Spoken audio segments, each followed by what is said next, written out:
Capítulo 6.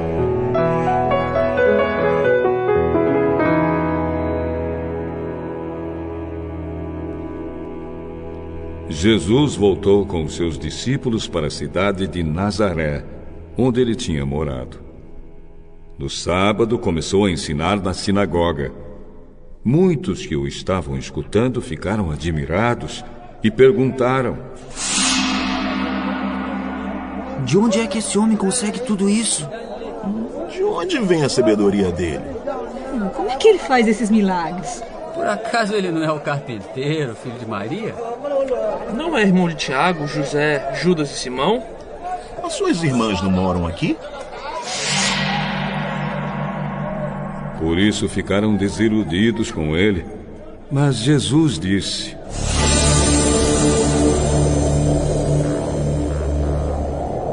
um profeta é respeitado em toda parte, menos na sua terra, entre os seus parentes e na sua própria casa.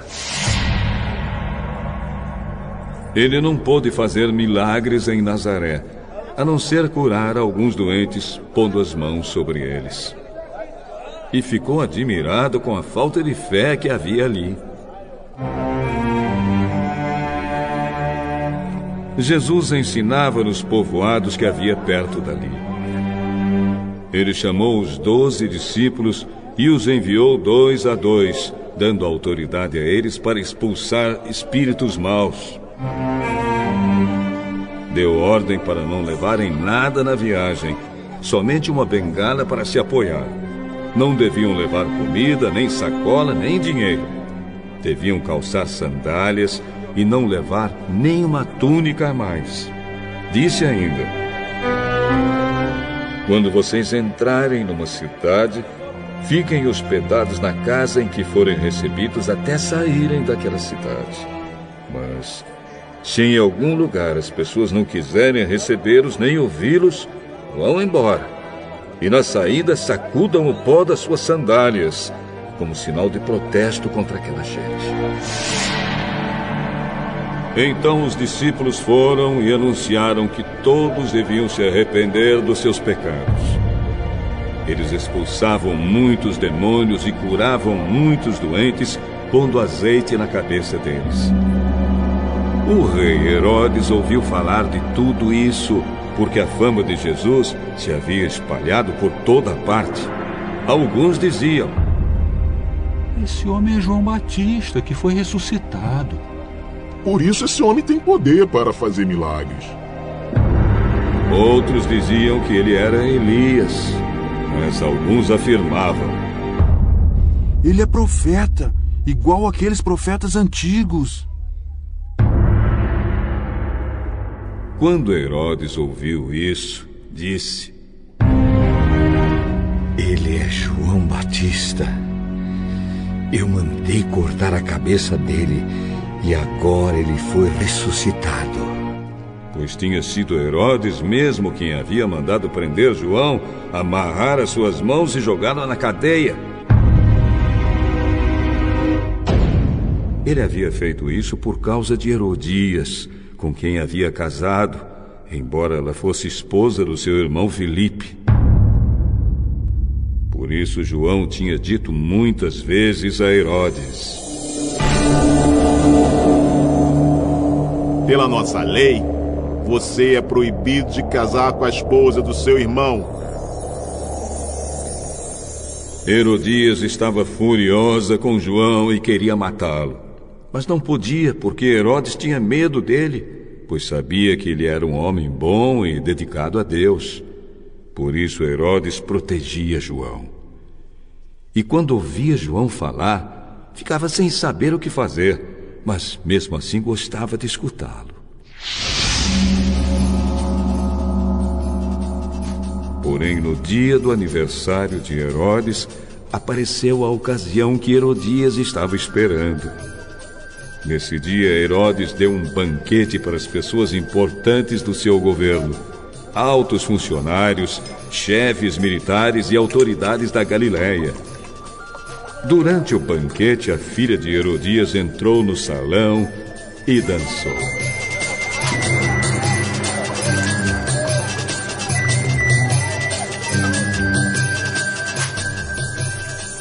Herodes e os seus convidados gostaram muito da dança. Então o rei disse à moça: Peça o que quiser e eu lhe darei. Eu juro, prometo que darei o que você pedir, mesmo que seja a metade do meu reino. Ela foi perguntar à sua mãe o que devia pedir. E a mãe respondeu: Peça a cabeça de João Batista. No mesmo instante, a moça voltou depressa onde estava o rei e pediu: Quero a cabeça de João Batista num prato. Agora mesmo. Herodes ficou muito triste, mas por causa do juramento que havia feito na frente dos convidados, não pôde deixar de atender o pedido da moça. Mandou imediatamente um soldado da guarda trazer a cabeça de João. O soldado foi à cadeia.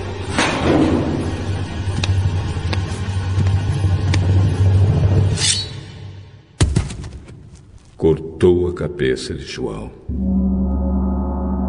Pôs num prato.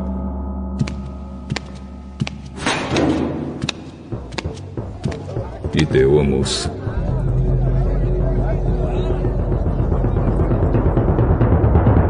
E ela entregou a sua mãe.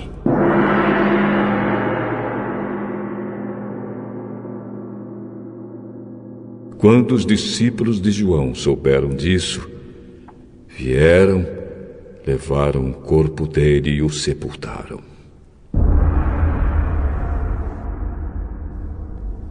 Os apóstolos voltaram e contaram a Jesus tudo o que tinham feito e ensinado. Havia ali tanta gente chegando e saindo que Jesus e os apóstolos não tinham tempo nem para comer. Então Jesus disse a eles: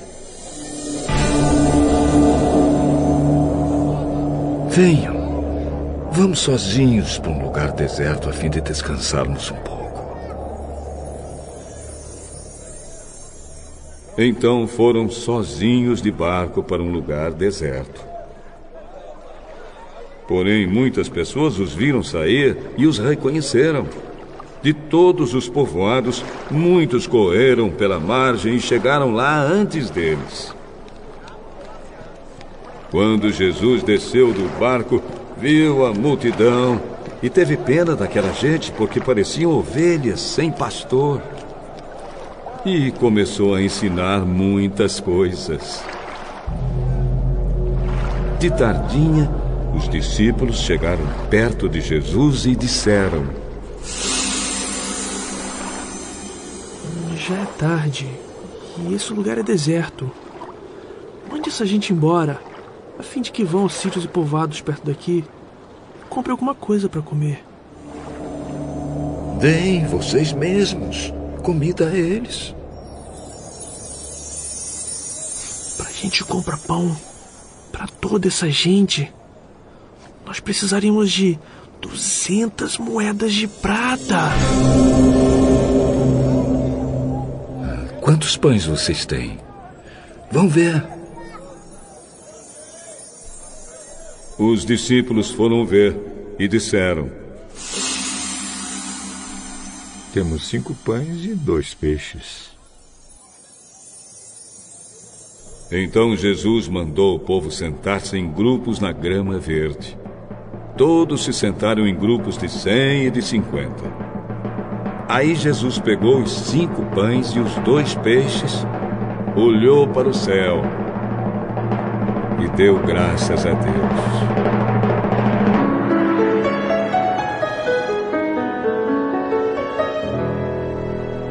Depois partiu os pães e os entregou aos discípulos para que eles distribuíssem ao povo. E também dividiu os 2 peixes com todos. Todos comeram e ficaram satisfeitos. E os discípulos ainda recolheram 12 cestos cheios de pedaços de pão e de peixe. Foram 5.000 os homens que comeram os pães. Logo depois, Jesus ordenou aos discípulos que subissem no barco e fossem na frente para o povoado de Betsaida, no lado leste do lago, enquanto ele mandava o povo embora. Depois de se despedir dos discípulos, Jesus subiu um monte a fim de orar ali.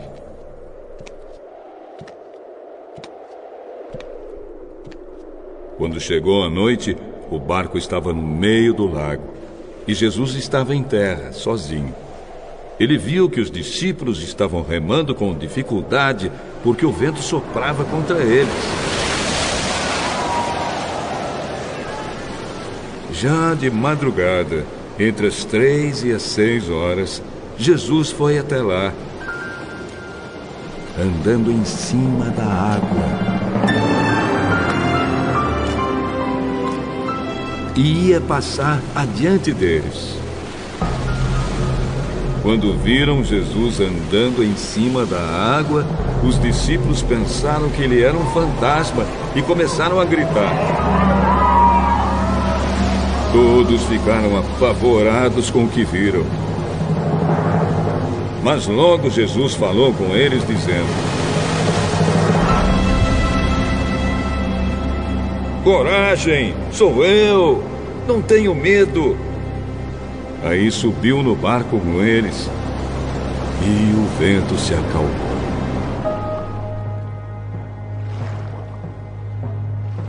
Os discípulos estavam completamente apavorados. É que a mente deles estava fechada e eles não tinham entendido o milagre dos pães.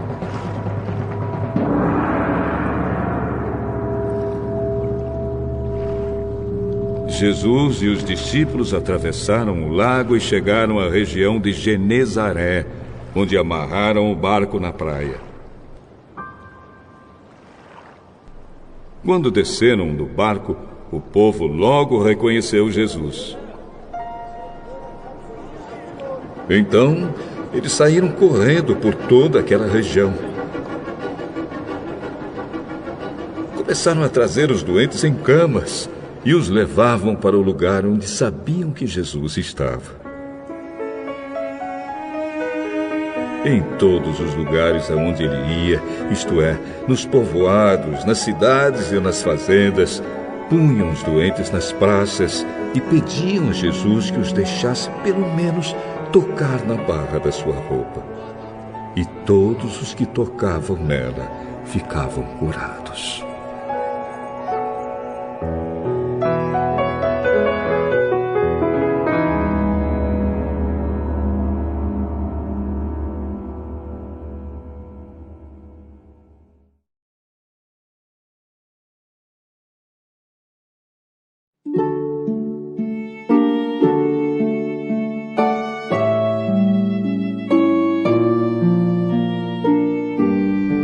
O segundo livro de Samuel, capítulo 15.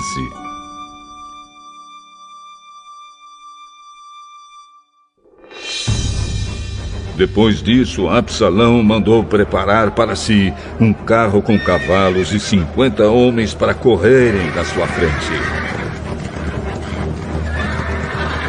Ele se levantava cedo e ficava no portão da cidade, onde a estrada terminava. Quando uma pessoa chegava ali com algum caso para o rei Davi resolver, Absalão a chamava e perguntava de onde era.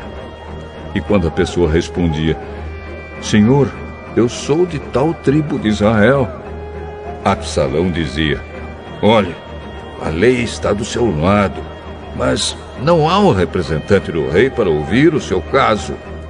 Absalão também dizia: se eu fosse o juiz aqui, então qualquer pessoa que tivesse uma questão ou um pedido poderia me procurar. E eu faria justiça. E quando alguém chegava perto de Absalão para se curvar diante dele, ele o segurava, abraçava e beijava. Absalão fazia isso com todos os israelitas que iam pedir ao rei Davi que fizesse justiça. E assim ele conquistava o coração do povo de Israel.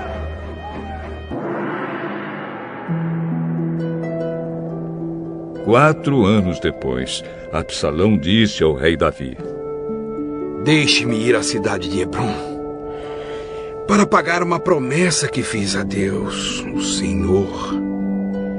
Enquanto estava morando em Gessur, na Síria, eu prometi que se o Senhor me trouxesse de volta a Jerusalém, eu o adoraria em Hebrom. Vá em paz. Aí Absalão foi a Hebrom. Mas enviou mensageiros a todas as tribos de Israel para dizerem o seguinte: Quando vocês ouvirem o toque de cornetas, digam: Absalão se tornou rei em Hebrom.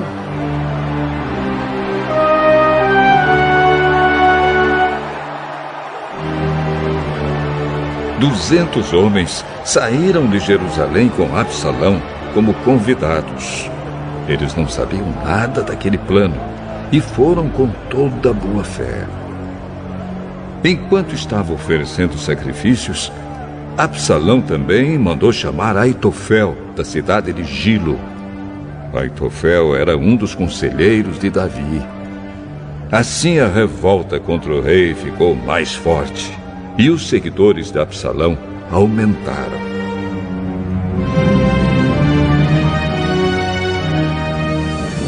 Então veio um mensageiro e contou a Davi que os israelitas haviam passado para o lado de Absalão.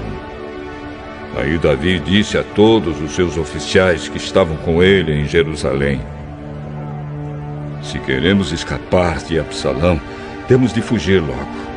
Vamos depressa, senão ele vai nos alcançar aqui, vai nos vencer e matar todos os que estiverem na cidade.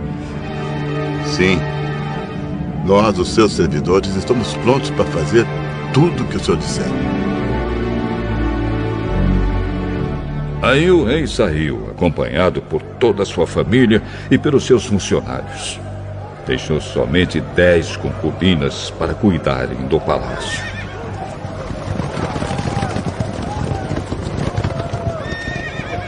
Quando o rei e todo o seu povo estavam saindo da cidade, pararam na última casa. Todos os funcionários ficaram de pé diante do rei, enquanto os queretitas e os peletitas desfilaram em frente dele. Os 600 soldados que o haviam seguido desde a cidade de Gate também passaram diante dele. Então Davi disse a Itaí, o líder deles: Por que é que você está indo com a gente? Volte e fique com o novo rei. Você é um estrangeiro, um refugiado que está longe da sua pátria. Você só viveu aqui pouco tempo. Então, por que eu faria você seguir comigo? Eu não sei para onde vou. Volte e leve os seus companheiros. E que o amor e a fidelidade do Senhor estejam com você. Ó Rei, eu juro em nome do Senhor, o Deus vivo, que irei sempre com o Senhor aonde quer que for, ainda que eu morra por causa disso. Muito bem. Então passe adiante. Itaí foi em frente, com todos os seus homens e os seus dependentes. Enquanto os seguidores de Davi saíam, o povo chorava alto. O rei atravessou o riacho de Cedron e todos os seus homens também, e foram na direção do deserto. Zadok, o sacerdote, estava com eles, e também os levitas, carregando a arca sagrada da aliança. Os levitas colocaram a arca no chão até que todo o povo acabou de sair da cidade.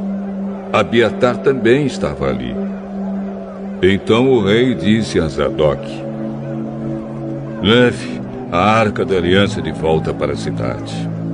Se o Senhor está satisfeito comigo, um dia ele me deixará voltar para ver a arca e a casa onde ela fica. Mas Se ele não está satisfeito, que faça comigo o que quiser. E Davi continuou a falar com Zadok. Olhe, leve seu filho Aimás e também Jonatas, filho de Abiatar, e volte em paz para a cidade.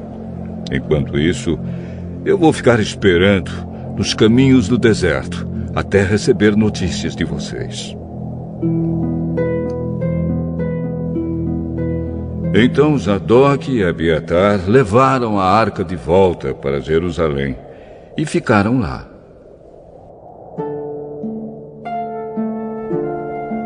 Davi subiu o Monte das Oliveiras, chorando. Ele estava descalço e havia coberto a cabeça em sinal de tristeza. Todos os que o seguiam cobriram a cabeça e também choravam. Quando contaram a Davi que Aitofel havia passado para o lado de Absalão, ele disse: Senhor Deus, faze com que os conselhos de Aitofel atrapalhem os planos de Absalão.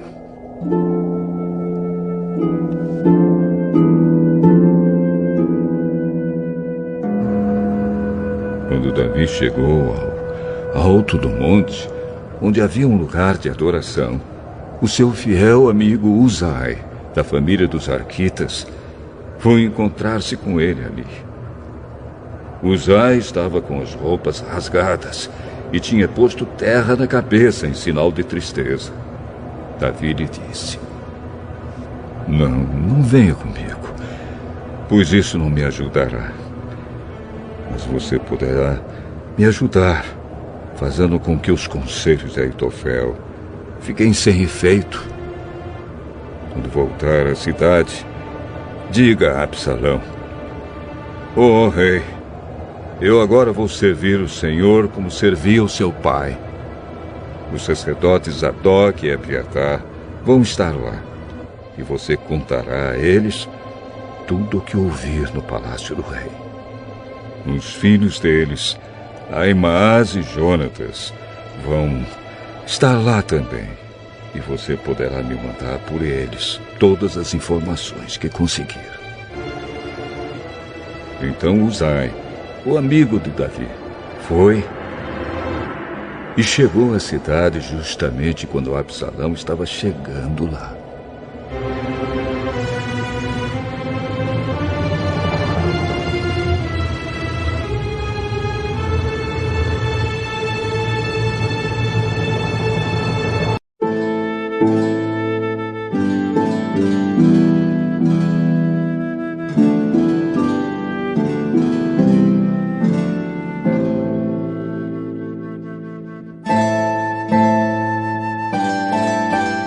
Daniel,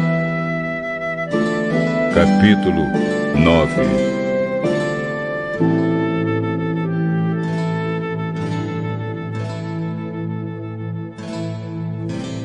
Dario, filho de Xerxes, do país da Média, era rei da Babilônia.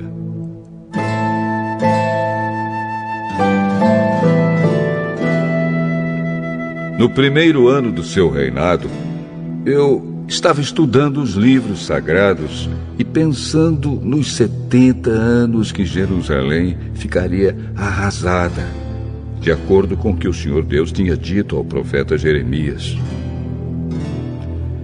Em sinal de tristeza, eu vesti uma roupa feita de pano grosseiro, sentei-me sobre cinzas, deixei de comer e orei com fervor ao Senhor Deus, fazendo-lhe pedidos e súplicas. Orei ao Senhor, meu Deus, e fiz a seguinte confissão: Senhor Deus, Tu és grande e poderoso. Tu guardas a aliança que fizeste com os que te amam e obedecem os Teus mandamentos, e sempre lhes dás provas do Teu amor. Nós temos cometido pecados e maldades, fizemos coisas más e nos revoltamos contra Ti. Desobedecemos às tuas leis e aos teus mandamentos. Não demos atenção aos teus servos, os profetas, que falaram em teu nome aos nossos reis, aos nossos líderes, aos nossos antepassados, sim, a todo o povo de Israel. Tu, ó Senhor, és sempre justo. Mas agora sentimos vergonha, nós, o teu povo, tanto os que vivem na Judéia e em Jerusalém, como os que tu espalhaste pelos países de perto e de longe. Tu fizeste isso porque eles se revoltaram contra ti. Os nossos reis, os nossos líderes, os nossos antepassados, todos nós temos pecado contra ti, ó Senhor, e por isso estamos envergonhados. Mas tu és misericordioso e estás pronto para nos perdoar, mesmo quando nos revoltamos contra ti. Desobedecemos a tua ordem, ó Senhor, nosso Deus, e não seguimos as leis que nos deste por meio dos teus servos, os profetas. Todo o povo de Israel quebrou os teus mandamentos e não obedeceu às tuas ordens. Pecamos contra ti e por isso fizeste cair sobre nós as maldições e as desgraças que estão escritas na lei de Moisés, servo de Deus. Tu cumpriste as ameaças que fizeste contra nós e contra os nossos líderes, e nos castigaste duramente. Nunca, em lugar nenhum, houve uma desgraça tão grande como a que caiu sobre Jerusalém. E isso aconteceu de acordo com o que está escrito na lei de Moisés. Mas mesmo assim, nós não temos abandonado os nossos pecados, nem temos nos esforçado para seguir a tua verdade. Não fizemos nada para agradar ao Senhor, nosso Deus.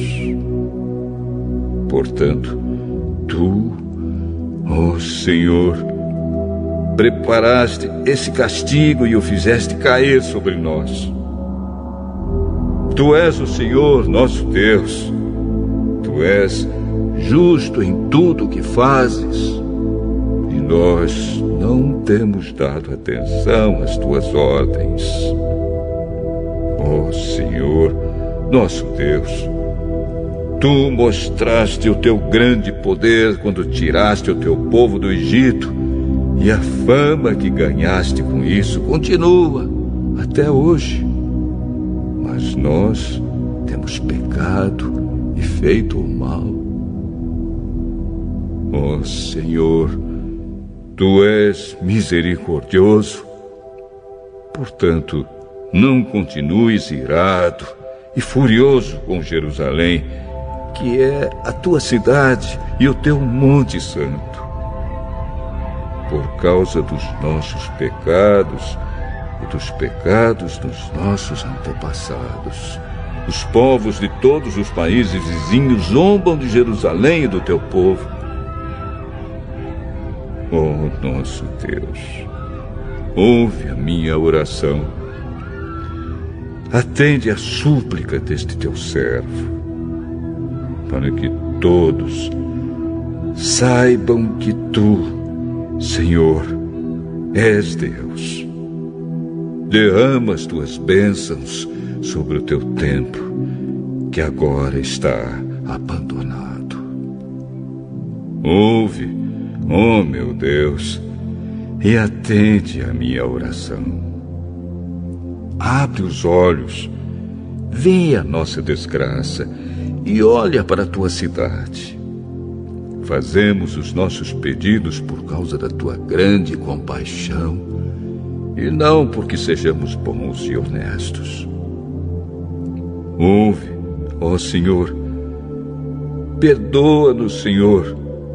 Atende-nos, Senhor, e venha ajudar-nos.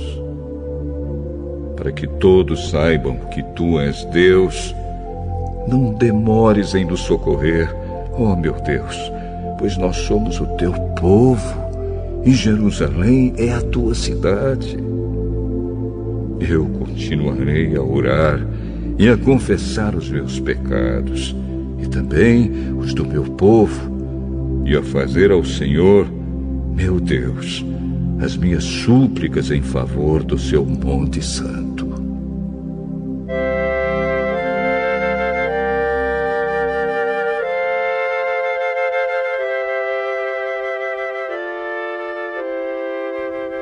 Ainda estava orando quando Gabriel, o mesmo anjo que eu já tinha visto na visão, veio voando rapidamente e parou perto de mim.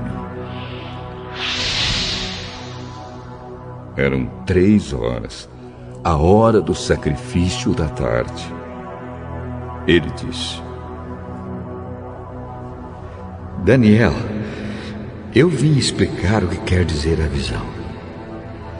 Logo que você começou a orar, Deus atendeu o seu pedido. Deus o ama muito e por isso me mandou explicar a visão a você. Portanto, preste atenção e procure entender o que vou dizer.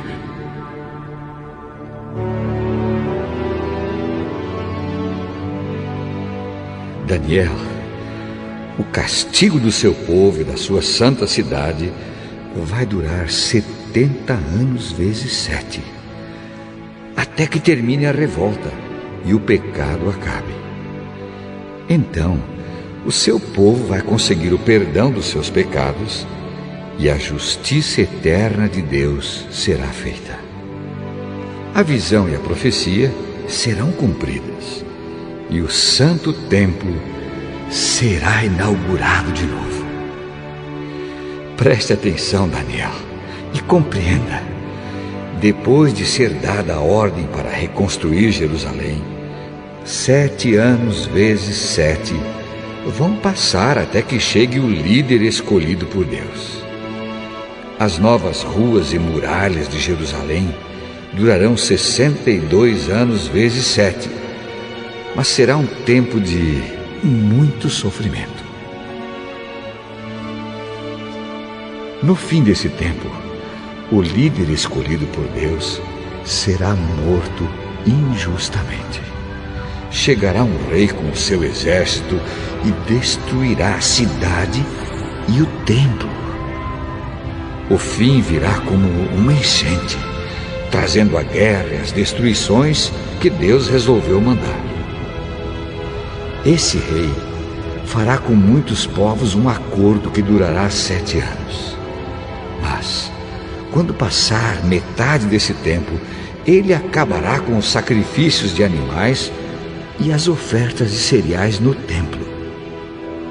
O grande terror será colocado no lugar mais alto do templo e ali ficará até que aquele que fez isso seja destruído, conforme Deus resolveu.